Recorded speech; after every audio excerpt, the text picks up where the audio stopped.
Buenas noches, licenciada Maritza. Es un gusto poder tenerla aquí y de antemano le agradecemos por el tiempo prestado a esta entrevista.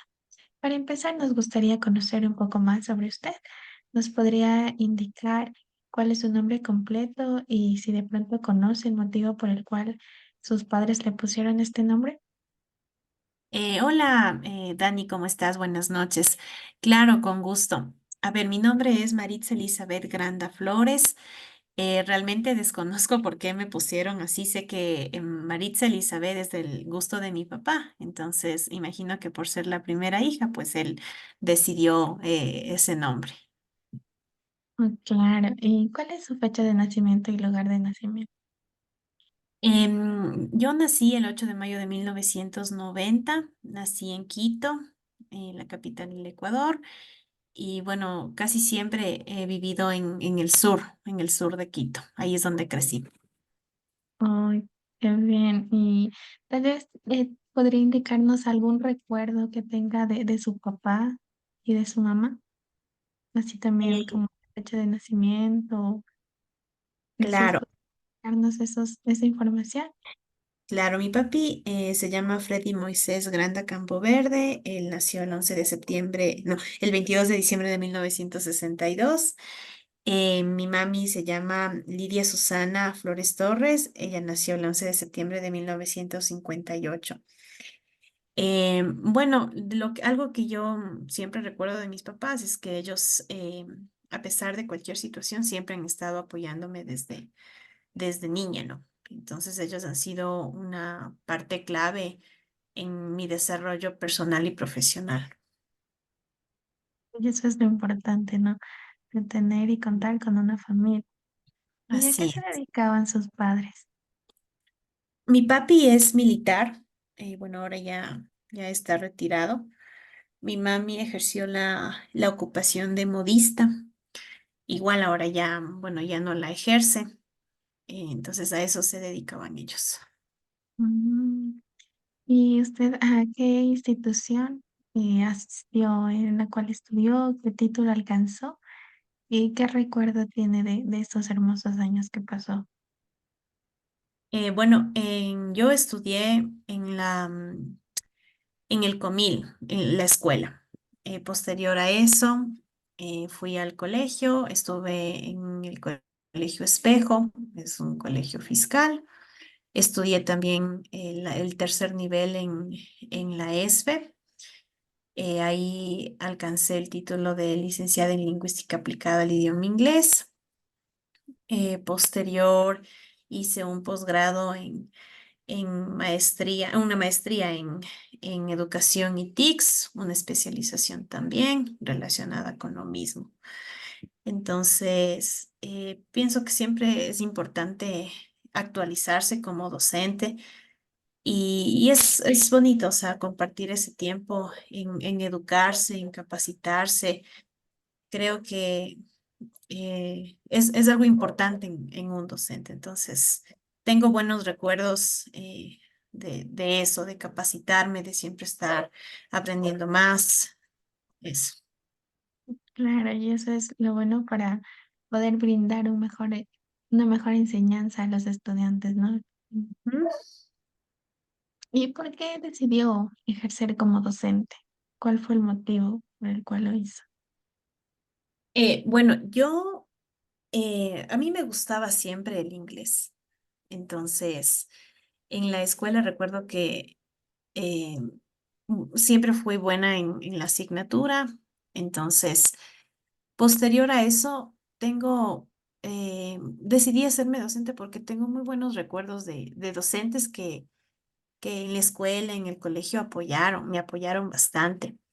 Entonces, más allá de poder enseñar un idioma, creo que un docente es justamente eso, ¿no? Una persona que te apoya, una persona de la cual es un modelo, que te enseña muchas cosas más allá de la asignatura, sino que es un referente. Entonces, Así es. ujú. Ujú. Y si no ejerciera como docente, ¿qué profesión hubiese seguido? Sabes que no me veo con alguna otra ocupación, creo. sea, me gusta ser docente o con ese, bueno, como me dicen profe, ¿no? O teacher, me dicen mis chicos. Entonces, me gusta, no me veo con otra profesión. Ujú. Bueno, sí. ¿Y qué siente antes de entrar en un aula? Bueno, antes de entrar en el aula, creo que uno tiene que eh, fijarse en las necesidades, ¿no? O recordar las necesidades que tienen, porque cada curso es diferente, cada paralelo es diferente del otro. Entonces, uno tiene que saber o pensar en las necesidades para poder abordar el tema de la mejor manera. Mm, sí, así como dicen, cada niño es su propio mundo, ¿no? Entonces uno se debe adaptar a la necesidad de cada uno. Sí. Ujú. ¿Y cómo quisiera que la recuerden sus alumnos dentro de un futuro? Bueno, yo ya llevo algunos años siendo docente, entonces casi siempre o casi toda mi vida he trabajado en el bachillerato. Entonces sí tengo ya estudiantes que son profesionales y, y me gusta cómo ellos me recuerdan. Ellos me recuerdan como un buen referente, como una persona confiable, como un modelo a seguir. Entonces es lindo ver que con los años a uno le regresan a ver y se acuerdan de de cómo uno en algún aspecto de su vida les ayudó. ¿Y se siente feliz y libre cuando enseña? Sí, yo creo que sí, o sea, claro que nos regimos a un currículo, pero sí, no, el currículo es flexible, entonces uno sí se siente libre al poder enseñar. Ujú. Y durante el transcurso de su clase, ¿qué porcentaje de libro de texto utiliza? A ver, nosotros utilizamos módulos del Ministerio de Educación. Estos módulos se crearon o se publicaron cuando nosotros teníamos una mayor cantidad de horas de inglés. Entonces, a la hora de reducirnos en el currículo las horas de inglés, obviamente no se puede utilizar todo el material. Entonces, por ejemplo, de 6 módulos, nosotros planificamos al menos 3. Entonces, eso está, podría decirse que es el 50% del libro que se puede utilizar debido a a la que se bajaron las horas de inglés. Sí, y dentro de sus clases, ¿utiliza tal vez otras actividades como fotocopias o material didáctico que les pueda ayudar a sus niños a aprender mejor? Claro, sí, sí, porque no todo está en el módulo, entonces sí se necesita material extra, trabajos, talleres individuales o grupales para los chicos, sí se saca fotocopias. Ujú. ¿Y tiene clara la diferencia entre lo que es disciplina y castigo?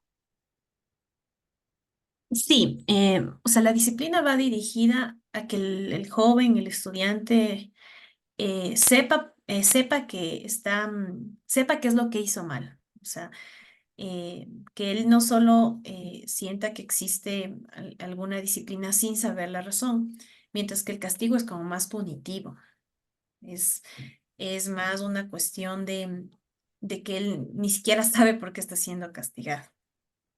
Mm. ¿Y sería capaz ahora de entender lo que voy a explicar hoy si tuviese la edad de sus alumnos? Yo creo que sí, o sea, yo sí me posiciono en pensar como ellos, entonces en ponerme en los zapatos de ellos para yo poder dar la clase. Entonces digo, a ver, si fuera los mis estudiantes, ¿cómo me gustaría que me expliquen? Entonces sí, sí lo hago de ese modo. Ujú. ¿Y cuántos minutos han hablado sus alumnos hoy en clase? Bueno, por ejemplo, hoy nos dedicamos a hacer unos trabajos grupales, entonces obviamente en un trabajo grupal o colaborativo los estudiantes tienen que hablar. Entonces, sí, de toda la clase podría decirse que cuando hay estos talleres colaborativos o cooperativos, ellos sí hablan entre ellos para gestionar preguntas, para elaborar las respuestas. Ujú. Y en estos talleres que me acaba de indicar, ¿cree que sus alumnos han sido capaces de entender lo que decían estos talleres? Sí, porque se planifica de acuerdo al nivel que ellos tienen en el idioma inglés. ¿Y qué aplicación tiene para la vida real lo que le está enseñando a sus alumnos en este momento? Bastante, porque, por ejemplo, el idioma inglés es necesario. Antes no se creía que era tan necesario, pero ahora sí, o sea, para cualquier cosa, para viajar, para leer un texto en inglés, para leer instrucciones, se necesita el idioma. Entonces, es algo que ellos van a necesitar ahora y a futuro. Ujú. Y dentro de su clase, ¿no? ¿Cuáles son las fases de su plan, lo que usted se rige?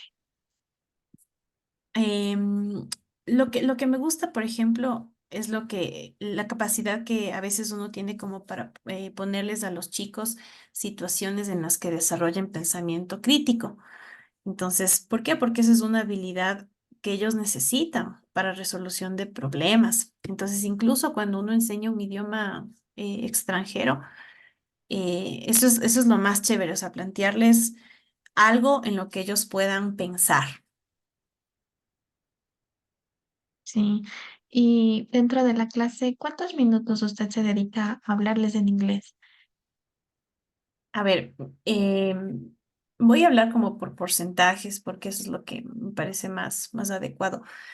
Yo creo que en las unidades educativas fiscales se habla un 50 o un 60%, tomando en cuenta de que existe un aforo excesivo. Por ejemplo, yo tengo cursos en los que tengo 47 alumnos por un lado, de diferentes clases sociales, de diferentes niveles, así como tengo estudiantes que entienden súper bien el inglés, tengo estudiantes que no, que vienen de diferentes antecedentes donde no tienen contacto con el idioma. Entonces, creería que se habla un 50-60%. ¿Mm? ¿Y ahora mismo, cuántos cursos tiene? Yo tengo 8 cursos, 7 segundos de bachillerato y un primero técnico. Y cuando les a sus alumnos, ¿no les gusta, no les gusta alguna parte del tema? O bueno, hay veces en las que decimos, este tema mismo no es para mí. ¿Y cómo les enseña esa parte a sus estudiantes? Bueno, yo sí les recalco la necesidad de aprender el inglés. O sea, puede ser que no nos guste porque a muchas personas nos gustará ciertas asignaturas, a otros no, pero yo les animo a ellos a fijarse en lo práctico que es aprender inglés en el mundo de hoy. Claro. Y hablando más acerca, enfocándonos al inglés, no sabemos que necesitamos las habilidades, ¿no? ¿Cómo desarrolla usted la destreza lingüística del listening en sus alumnos? Bueno, el módulo que utiliza el Ministerio de Educación, justamente hay una parte que es Oral Communication. Entonces, por ejemplo, se les plantea conversaciones, se les plantea un speech bastante corto. Eh, Muy aparte de eso, por ejemplo, lo que yo hago a veces es trabajar con canciones, con cosas que a ellos también les agrada.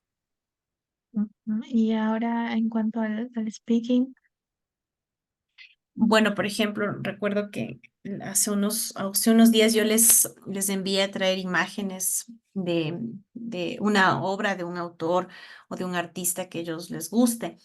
Entonces, ahí les dije que con adjetivos, con pequeñas palabras, con keywords, ellos pudieran describir la imagen. Entonces, eso es lo que suelo hacer. y eso es importante, ¿no? A mí me hubiese gustado mucho que hicieran lo mismo cuando recibía clases. Ujú. Y en cuanto al reading y al writing, Bueno, son esos dos destrezas van bastante de la mano, ¿no? Entonces, por ejemplo, se les plantea un reading yo trato de buscar un tema que no les aburra, sino que más bien les despierte el interés, que sea del gusto de los adolescentes. Y como digo que va de la mano, porque después hay preguntas en las que tienen que razonar y escribir. Entonces, ahí se va trabajando las dos habilidades.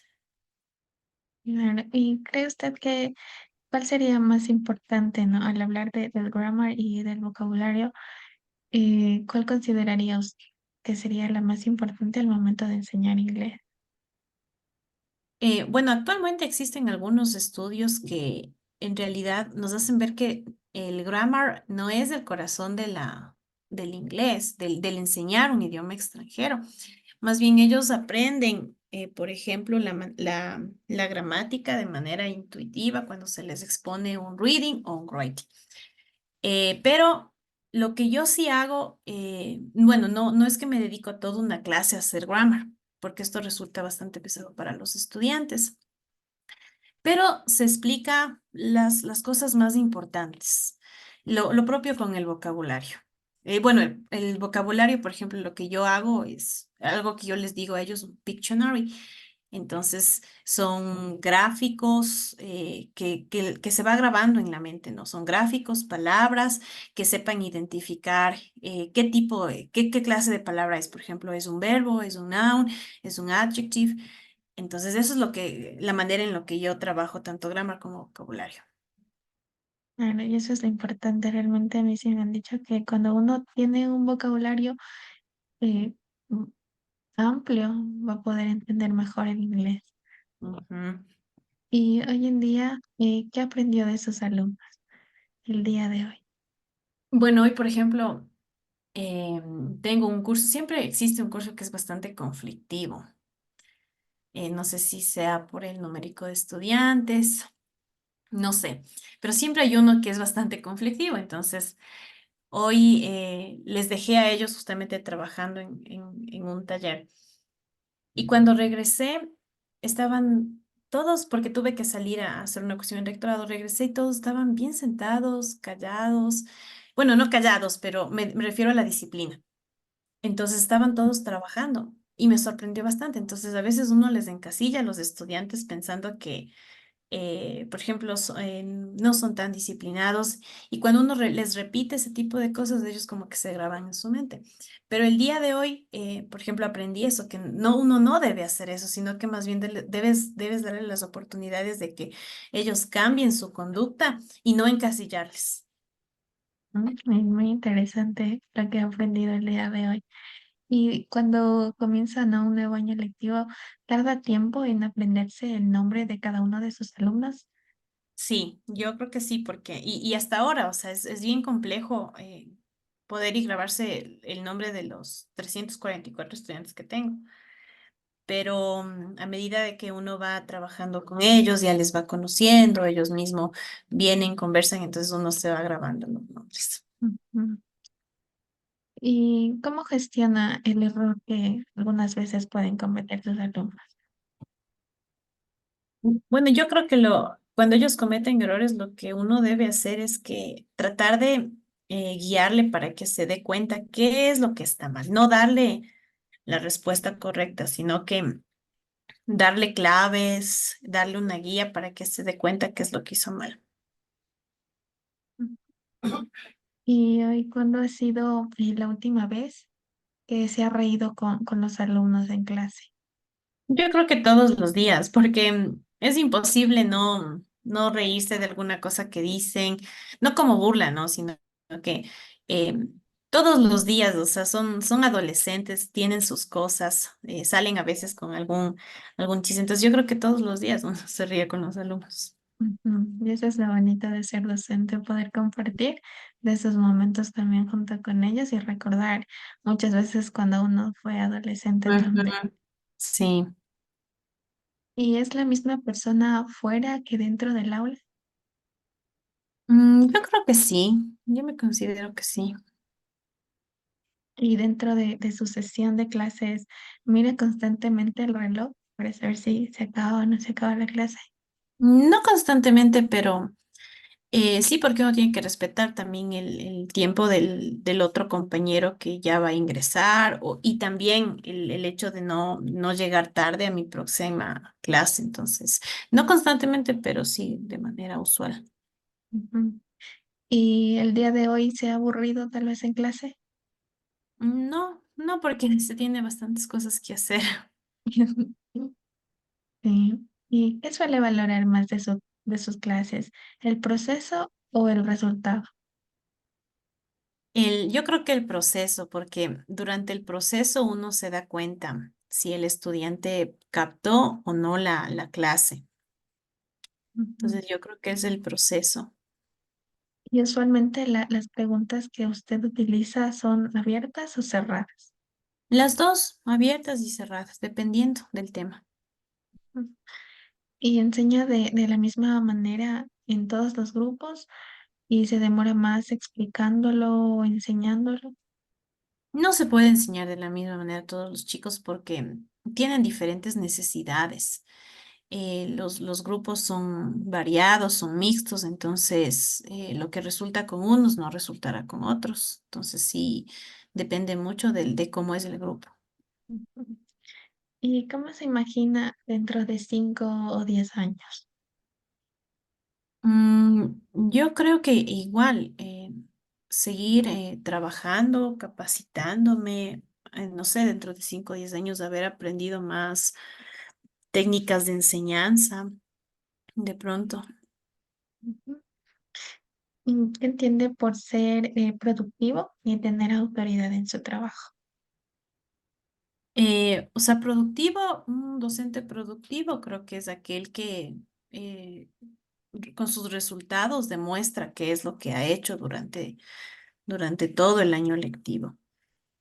Y tener autoridad en el trabajo, bueno, más lo relaciono como esa capacidad para poder, por ejemplo, controlar al grupo, de que los estudiantes vean también que, claro, uno eh, trata de ser amigo, pero tienen que entender también de que existe de por medio una autoridad, de que tienen que saber respetar eso. Ujú. Y dentro de lo que se basa sus clases, suele dejar para el próximo curso académico aquello que podría realizar en el que estaría dando en ese momento la clase. Depende, ¿no? Depende, porque, por ejemplo, o sea, de nada sirve acelerarse y terminar, por ejemplo, lo que está planificado si los chicos no entienden. De pronto, lo que yo tengo que hacer es dejar eso para un siguiente periodo y asegurarme de que ellos entiendan bien el tema que estoy enseñando. ¿Y cuán importante es para usted la educación inclusiva dentro del aula? Sí es importante porque a uno le permite tener diversidad en la clase. Los chicos también entienden que deben permitir que exista esta variedad en la educación.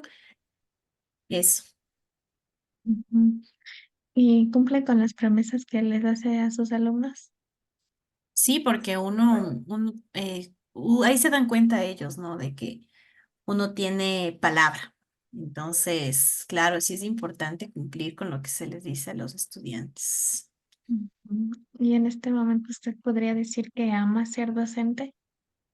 Sí, a pesar de que ahora se ha convertido en una profesión en la que uno tiene que evidenciar a través de papeles e informes muchas cosas y eso hace que uno se frustre a veces, pero sí, a mí me gusta ser docente.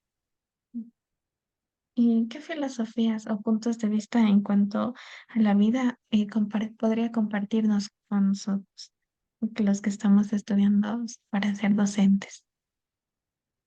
Híjole, yo creo que tienen que prepararse porque uno cuando es docente o cuando toma esta decisión de ser docente, tiene que ser ejemplo en muchas cosas. Entonces, uno tiene que, más allá, como dije ya anteriormente, más allá de enseñar una asignatura, un idioma, uno tiene que saberles guiar a los estudiantes. Mm. ¿Y qué valores son importantes para usted? Por ejemplo, la honradez, la honestidad, la empatía, eso. ¿Y cómo enseñaría estos valores a sus hijos o tal vez, bueno, hablando de los estudiantes, a sus alumnos? Bueno, yo no tengo hijos, pero les veo, por ejemplo, a los chicos así, ¿no? Entonces, la mejor manera en la que uno puede enseñar esas cosas es a través del ejemplo.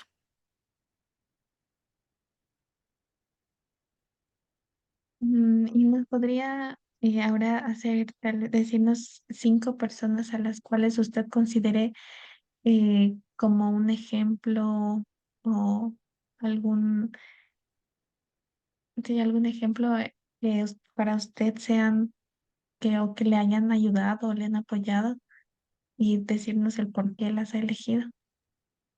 Yo creo que elegiría a los miembros de mi familia, porque ellos han estado presentes en todas las situaciones buenas y malas de mi vida.